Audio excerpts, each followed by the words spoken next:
What is up, guys? Sonduren Canadian Rider here. I am in the 2017 McLaren 540C. I'm here with my buddy Ryan. He got me into the car. He just got it and picked it up, and I'm really excited to actually drive this car. I've never driven a McLaren. I've always liked them, I've always looked at them, and I've always had a fascination for them, but this is the first time he's given me a privilege to come check out his car. It's basically brand new, 7,000 kilometers on the car. We're gonna go out for a spin. 540 horsepower out of this engine, twin turbo V8, 400 pound-feet of torque.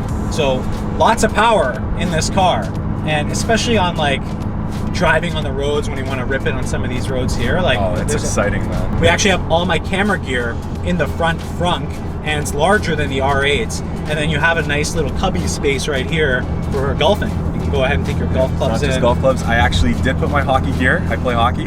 Threw my entire hockey bag in the trunk just to see if it would fit. That's sure crazy. enough, had to pack it in a little, but it did fit. So wow. Not sure if I'll be taking this to pick up Shinny sometime, but maybe you should. You know what? You take it for Shinny. I'll try to drag along a trailer. Yeah, bring the goalie pads. We'll throw it on the roof. Goalie pads on the roof. This is super nice. A couple upgrades the gentleman did: the carbon interior, this Napa sport trim seats, a little bit more sportier than the stock, right. And also the sports exhaust, which is the biggest thing.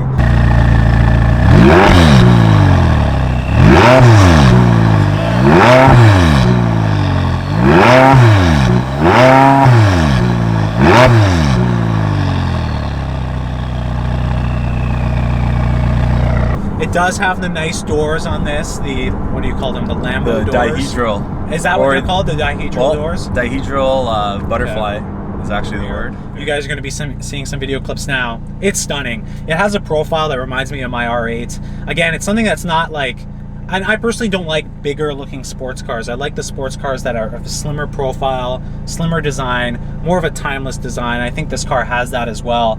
It's really nice in the white. I think it's beautiful. And I also like the accenting that they did to represent the styling cues on the outside, inside, like the wheel stalks for your wiper blades and your signals are kind of in the design of the side profile of the car, which I thought was really interesting.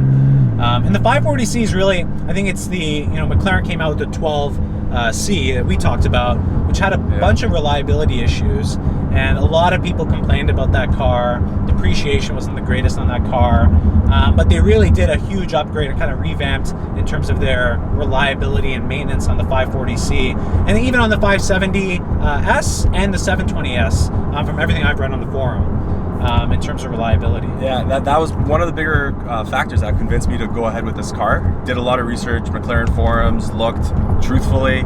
People, all owners that had it basically talked highly of it. Right. Not much wrong with it. I think I read maybe one thing that some guy had a fuel pump or something. Nothing with the motor, engine, twin turbos. Nobody really said anything online. That made me feel comfortable in getting it. Really impressed. A little bit on the nav here. So what can I control from here? So you got your home screen here, just the McLaren button. It takes you to everything from your phone, your media, your radio, additional apps, your navigation. It has the Sirius satellite XM. Got it. A little bit laggy. It does have the rear view camera. The rear view camera is probably the most laggy of any feature on the car.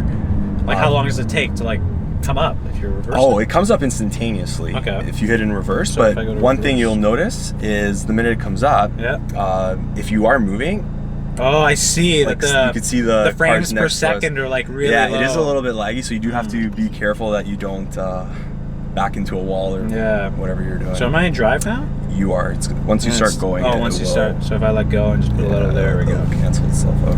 Interesting. Yeah, that's interesting. It's like just very choppy. It's, I guess, not a big deal when you're reversing, but why couldn't it just be 30 frames per second? You have to wonder, right? 540 horsepower is a lot of power. And 400 pound-feet of torque with those turbos, again, fourth gear, and I'm pumping it now again. And you just hear that pickup. And it's such a smooth delivery of power. It's very impressive. The turbos spooling up, there's no turbo lag. And you were talking about that.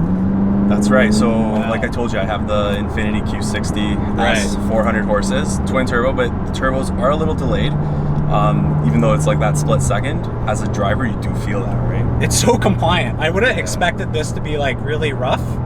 It's definitely more compliant than my R8, which has got the BC Racing coilovers on. More room than I thought it would have.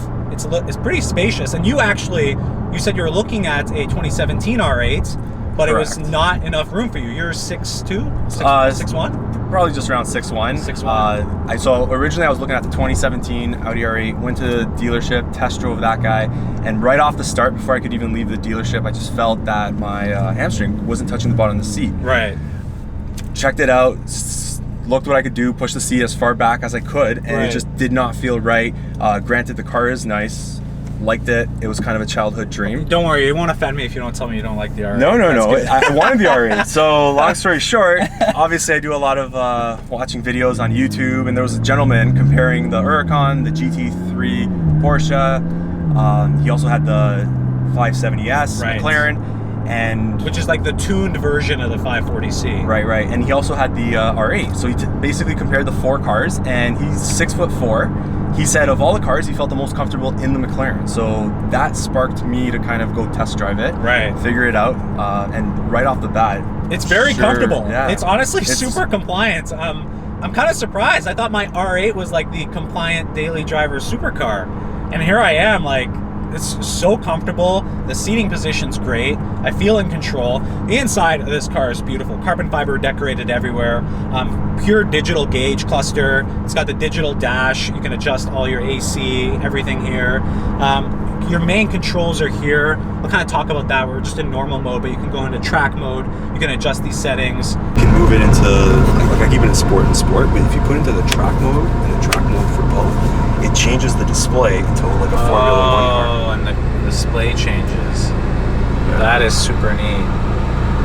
So essentially it's got like that Formula 1 feel. It's a breathtaking car. It's definitely, when you look at the exterior, it's supercar status. Obviously, it's a supercar. And it definitely carries itself like that. And now we're kind of on these like winding roads. And it's just handling perfectly. You point the steering wheel, very smooth, firm, affirmative, and again, lots of this power that's aching to be unleashed. And I love the fact that you can just hear the engine roaring, and you know, I love this about my R8. It's very unique. It's very nice. The steering wheel is very nice too. I love the steering wheel. Yeah, very simple, no buttons or nothing on it. It's just one purpose. And I like that fact I can see the engine hump behind me in the rearview mirror. Looks very nice. Well, there you have it, guys. That was my first drive and review of the McLaren 540C. I want to say thanks to my buddy Ryan for letting me taking this out. What an amazing supercar. Beautiful on the exterior, beautiful on the inside. It's got so much usable power, 540 horsepower. It's truly a supercar. It just felt well connected on the road. It felt like a joy to handle. It felt like you're in the cockpit of a fighter jet. And that's what you expect when you buy a car like this. So impeccable again. We're gonna see how reliability looks like with McLaren supercars here compared to the MP4 12C, which wasn't that great. But very exciting. If you have any questions, leave them down in the comment box down below. Make sure you like this video and make sure you guys subscribe for more content to come. Maybe there might be a little bit of drag racing with this car and my Audi R8, and someone can start putting some bets on right now. I think we know who's gonna win, but that's okay anyways. Thank you guys so much. I will catch you guys in the next video.